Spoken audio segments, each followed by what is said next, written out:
Record.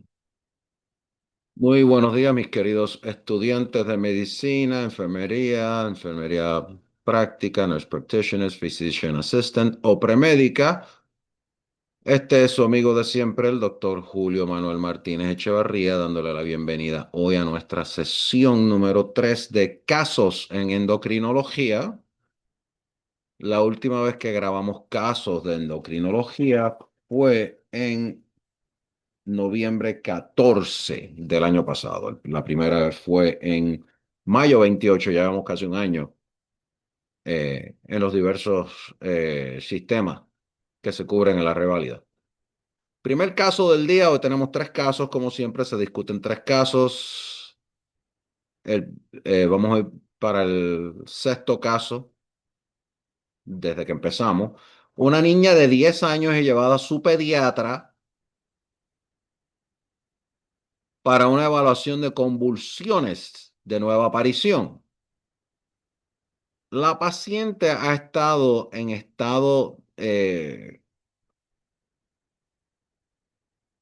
en su estado de salud habitual hasta hace 3 meses, cuando desarrolló entumecimiento y hormigueo en las yemas de los dedos y frecuentes calambres musculares. La semana pasada tuvo una convulsión tónico-clónica. Una tomografía computarizada de la cabeza en ese momento no reveló lesiones intracraneales, se veía todo bien. La exploración física revela una niña bien nutrida, pero con baja estatura, no hay nada malo con eso. Entonces es chaparro, eh, baja estatura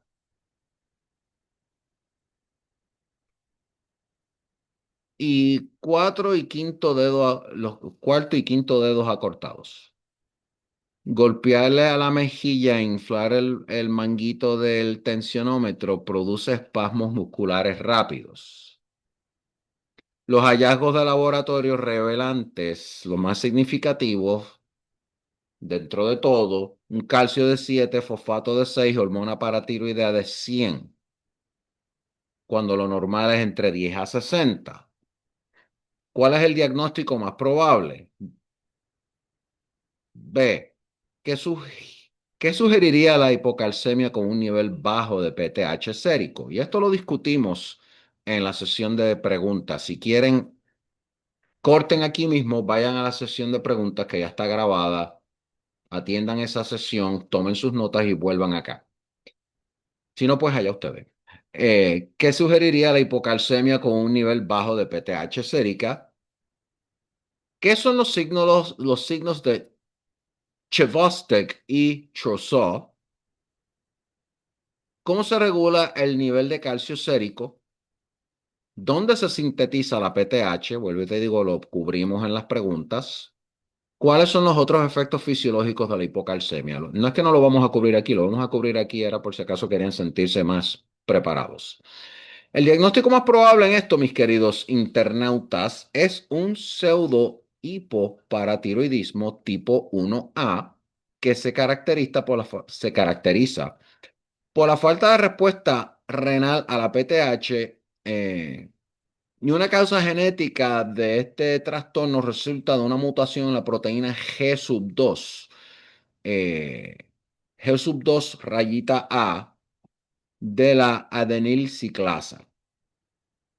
La osteodistrofia hereditaria de McCune-Albright, M grande, C pequeña, C grande, UNE, rayita, ALBRIGHT, Albright, de McCune-Albright, también está presente en el pseudo hipoparatiroidismo tipo 1A y algunos pacientes tienen resistencia a la hormona liberadora de la hormona del crecimiento. Para que tengan una idea, la mayoría de los estudiantes con los que yo he trabajado me dicen que es rara la vez que esto sale en el USMLE o en la reválida, pero uno nunca sabe. Es mejor estar preparado. ¿Qué sugeriría la hipocalcemia con un nivel bajo de PTH sérica? Aparte de que esto también, estas sesiones, si ustedes están ya en ciencias clínicas o están en su internado, pues mejor. ¿Qué sugeriría la hipocalcemia con un nivel bajo de PTH sérico? Eh, El hipoparatiroidismo primario generalmente es causado por la extirpación o lesión accidental de las glándulas paratiroideas durante la cirugía de tiroides. Causa una disminución de los niveles de PTH, lo que lleva en una disminución de los niveles de calcio sérico. Sí, mencioné lo de la osteodistrofía hereditaria de McCune-Albright presente en pseudo hipoparatiroidismo paratiroidismo tipo 1A y algunos pacientes tienen resistencia a la hormona liberadora de la hormona de crecimiento. Anyway, ¿qué sugiere la hipocalcemia con un nivel bajo de PTH? El hipoparatiroidismo primario, generalmente causado por la extirpación accidental de las glándulas paratiroides durante la cirugía de tiroides, causa una disminución de los niveles de PTH, lo que resulta en una disminución de los niveles de calcio sérico. Así es que habría que suplementar el calcio en el paciente. ¿Cuáles son los signos de Chvostek y Trousseau? El signo de Chvostek, Chvostek, son contracciones musculares faciales ipsilaterales al golpear el nervio facial justo delante de la oreja. ¿Cuál es el signo de Trousseau? El signo de Trousseau, Trousseu,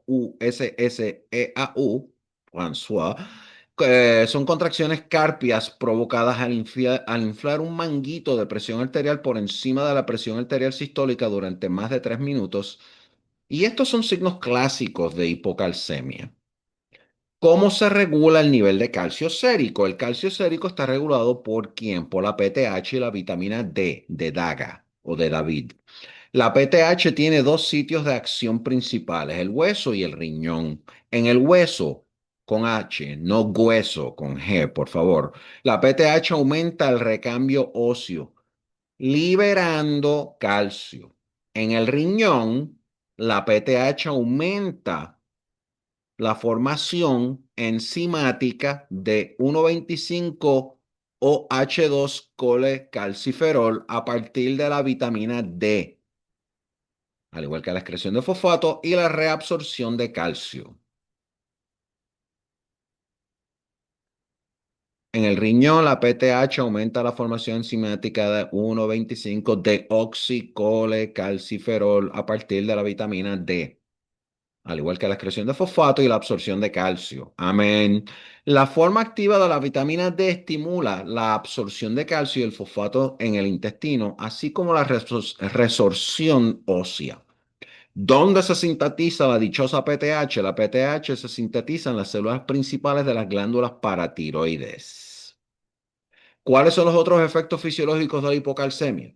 Además de los calambres musculares, para las parestesias, las convulsiones y los niveles bajos de calcio, también se van a prolongar el intervalo QT en electrocardiograma. Vas a notar un prolongamiento en el QT interval, en el intervalo QT. Y es importante identificar a los pacientes con intervalos de QT prolongados, ya que es un factor de riesgo de arritmias cardíacas graves, incluyendo torsades de points. Por el contrario, que en el caso de los pacientes con hipercalcemia, estos tienen un intervalo de QT acortado. En el paciente de hipercalcemia, el intervalo QT es corto.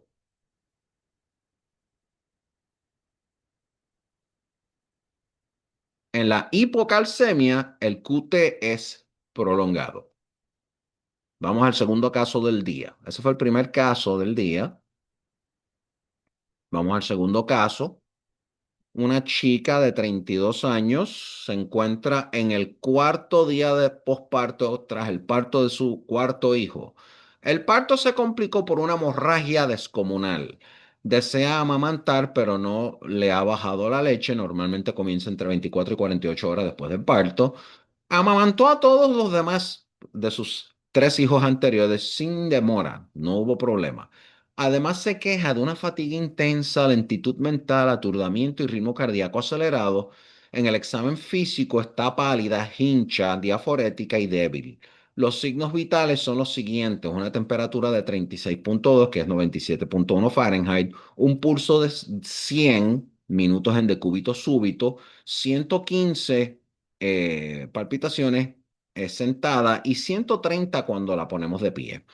Y una presión arterial, la presión arterial de 90/70 en decúbito supino, 80/60 sentada y 70/50 de pie. Recuerden, tuvo una hemorragia masiva. ¿Cuál es el diagnóstico más probable? ¿Cuál es la causa más probable de esta condición? ¿Qué hormonas secretan la glándula pituitaria? ¿Cuáles son las manifestaciones clínicas de esta afección? ¿Qué importancia tienen los signos vitales de la paciente? ¿Cuál es la importancia de los signos vitales? ¿Qué otras anomalías de laboratorio se pueden esperar en esta paciente? Esas son las preguntas que tenemos en el casco ahora mismo. Esto es síndrome de Sheehan. Para contestar la primera pregunta, el diagnóstico síndrome de Sheehan o Sheehan. Causa más probable de esto, la hemorragia masiva de la paciente durante el embarazo provocó isquemia y necrosis de la glándula pituitaria, con toda posibilidad. ¿Qué hormona secreta la glándula pituitaria? La glándula pituitaria se puede dividir en componentes anterior y posterior, anterior and posterior. La pituitaria anterior se llama adenohipófisis y esta se deriva del ectodermo y produce la hormona folicular estimulante FSH y la hormona luteinizante, el LH. La hormona adrenocorticotrópica, ACTH, al igual que la hormona del crecimiento, la hormona estimulante de la tiroides, la melanotropina y la prolactina. Prolactina, ella quiere que amamantar, no amamanta. Bueno, aquí tiene la contestación. Y es muy importante que se conozca la función de cada una de estas hormonas. No vamos a entrar en ese detalle ahora porque esto es un repaso. El componente posterior, la neurohipófisis, que es esto, la parte posterior de la pituitaria, se deriva del neuroectodermo, un buen repasito aquí de embriología, ¿verdad? Y produce la hormona antidiurética y la oxitocina. Y la oxitocina es necesaria para la lactancia y la contracción del útero, pero eso se fastidió debido a la hemorragia que le dio a la chica. ¿Cuáles son las manifestaciones clínicas de esta afección? La presentación se puede dividir en deficiencia de cada una de las hormonas hipofisiarias. ¿Qué tenemos? Tenemos las presentaciones graves. Pueden presentarse dentro de los primeros días o semanas después del parto con un letargo profundo, anorexia, pérdida de peso, inestabilidad cardiovascular, incapacidad para lactar. ¿Suena familiar? Los casos menos graves pueden presentarse meses o hasta años después del evento con hipotiroidismo, irregularidades menstruales, al igual que otros trastornos hormonales de los cuales nos vamos a entrar en detalle ahora. Si no, no termino. ¿Cuál es la importancia de los signos vitales de la paciente? La paciente presenta hipotensión ortostática, que se define como una disminución de la presión arterial sistólica de al menos 20 miligramos de mercurio o una disminución de la presión arterial diastólica de 10 milímetros por mercurio. Milímetros, no miligramos, milímetros. Si dije miligramos, soy un bruto, una bestia, un pichón de orangután. Dentro de los 3 minutos de ponerse de pie, ahí es cuando baja la presión arterial sistólica de al menos 20 mmHg o una disminución de la presión arterial diastólica de al menos 10 mmHg dentro de los 3 minutos de ponerte de pie. Hay un aumento compensatorio en la frecuencia cardíaca para poder mantener la perfusión periférica. Y la causa de la hipotensión en esta paciente debido a la pérdida, lo más seguro, de cortisol, que es necesario para el tratamiento del tono vascular periférico. Y esta es una emergencia médica, esto no es chiste, ya que la paciente tiene riesgo de un colapso vascular. Y vamos a dejar al baby huérfano, no queremos eso. Y no menciono si es casado o no. Anyway. ¿Qué otras anomalías de laboratorio, iba a decir al pobre hombre viudo, se pueden esperar en esta paciente? ¿Qué otras anomalías de laboratorio se pueden manifestar en el paciente? Bueno, se va a observar hiponatremia e hiperpotasemia debido a la pérdida de ACTH. Que eso se llama un aldosteronismo secundario. También se va a ver hipocortisolismo, hipotiroidismo, deficiencia de la FSH y la LH y se requiere un reemplazo hormonal de por vida. Esto es una sentencia de por vida. Tercer caso del día, el último caso. Una niñita de 13 años acude a su pediatra de 2 semanas después, perdón, de una infección de las vías respiratorias superiores con la queja de un bulto en el cuello. El examen físico, perdone por rascarme, muestra una masa redonda de libre movilidad y ligeramente dolorosa en la línea media que se eleva al tragar. El resto del examen físico está dentro de los límites parámetros normales. Su historial de nacimiento y desarrollo no presenta hallazgos destacables. Nothing out of the ordinary. Vamos a las preguntas. Obvio, ¿cuál es el diagnóstico más probable? B, ¿cuál es el diagnóstico diferencial? C, ¿cómo se forma la glándula tiroides durante el desarrollo? Un poquito de embriología aquí. D, ¿cuál es la patofisiología de esta afección o fisiopatología? E, ¿cuál es la ubicación más común de esta masa cervical? O ¿cuál es el sitio más común del tejido tiroideo ectópico? Y el diagnóstico más probable, para contestar la primera pregunta, la A, es un quiste del conducto tirogloso. Tyroglossal cyst. ¿Cuál es el diagnóstico diferencial?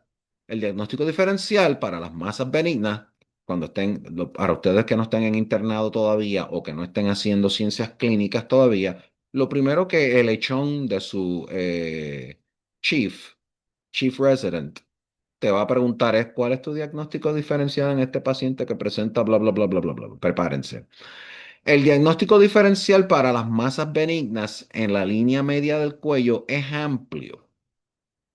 Incluye los quistes de conducto tiroglosal, quistes dermoides, los quistes sebáceos, los tejido tiroideo ectópico, que lo vamos a discutir a lo último, quistes de la hendidura branquial de la línea media, generalmente laterales, lipomas y linfadenopatía. Tenemos 7. Una pista, un clue, una clave. Si la pregunta describe una masa lateral en el cuello en un paciente con un cuello palmeado, tórax en escudo, baja estatura y coartación de la aorta, piensen en Turner Syndrome. Y es probable que la masa en el cuello sea un higroma quístico o cístico. ¿Cómo se forma la glándula tiroidea durante el desarrollo? La tiroides, esto es endocrinología, y no solamente es endocrinología, vamos a discutir un poquito de eh, desarrollo fetal, embriología. ¿Cómo se forma la glándula tiroidea durante el desarrollo? Bueno, la tiroidea se deriva del endodermo en el agujero ciego, que es la unión entre la lengua anterior y la posterior en el desarrollo. La tiroides desciende a su posición final sobre la tráquea en la séptima semana de gestación y su conexión faríngea forma un tallo llamado el conducto tirogloso. Denle Google al desarrollo de la tiroides, Google Images, y van a ver un montón de imágenes chulísimas.